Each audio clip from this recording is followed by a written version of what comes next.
আসসালামু আলাইকুম প্রিয় দর্শকবৃন্দু, আশা করি ভালো আছেন। প্রিয় দর্শকবৃন্দু, নতুন আরেকটি ভিডিওতে যুক্ত হওয়ার জন্য অসংখ্য ধন্যবাদ। প্রিয় দর্শকবৃন্দু, আপনারা ভিডিওতে যে স্ক্রিপ্টটি দেখতে পাচ্ছেন সেটি হলো আমরা একটি খামার পরিষ্কার করতেছি। আর এই খামারটি পরিষ্কার করতেছি কী জন্য সেটি আজকে আমরা এই ভিডিওর মাঝখানে আপনাদেরকে বলে দেওয়ার চেষ্টা করব।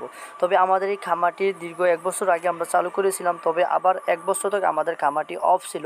তাও এখন আমরা 1 বছর পর আবার এই খামারটি আবার চালু করতেছি। তো সবাই আমাদের জন্য দোয়া করবেন। সর্বপ্রথম আমরা এই খামারে ব্রয়লার মুরগি নিয়ে পালন করতে চাচ্ছি, ব্রয়লার মুরগি উঠাবো। তো অনেকে অনেক কথা বলতেছেন যে এখানে মেন রোড, এখানে বড় বড় গাড়ি চলতেছে, ডিস্ট্রিক্ট গাড়ি চলে, তো এইখানে মুরগি পালা খুবই অসুবিধা হয়ে যাবে, রিস্ক হয়ে যাবে, তো এখানে ব্রয়লার মুরগি হবে না। অনেকজনে অনেক ধরনের কথা বলতেছে, নানান ধরনের কথা বলতেছে। তো এখন আর কি কথা, এখন আমরা আমাদের খামারটি চালু করতেছি।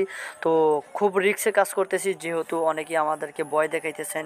সেই ভয় খেয়ে আমরা উপেক্ষা করে আমরা আমাদের এই খামারে কাজ চালিয়ে যাইতেছি, যাতে আমাদের যদি আল্লাহ কিছু না করে ভাই, তাহলে কেউ কিছু করতে পারবে না, আর কিছুই হবে না ইনশাআল্লাহ, আশা করি। তো ইনশাআল্লাহ আমরা অনেক জায়গায় দেখেছি যে বড় বড় রাস্তার পাশে বড় বড় খামার আছে, ওইখানেও ব্রয়লার মুরগি পালে। তো আমরা ওইখান থেকে আমাদের মনে একটা সাহস এসেছে, ওই সাহস থেকে আমরা মুরগিগুলো লালন পালন করার জন্য সিদ্ধান্তটা নিয়েছি।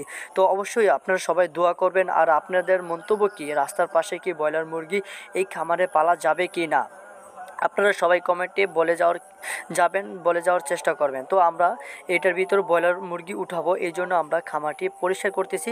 আর পরিষ্কার করার একটি লক্ষ্য হলো, আমরা এটা আরেকবার পরিষ্কার করেছিলাম, এখন আমরা দ্বিতীয়বার পরিষ্কার করতেছি।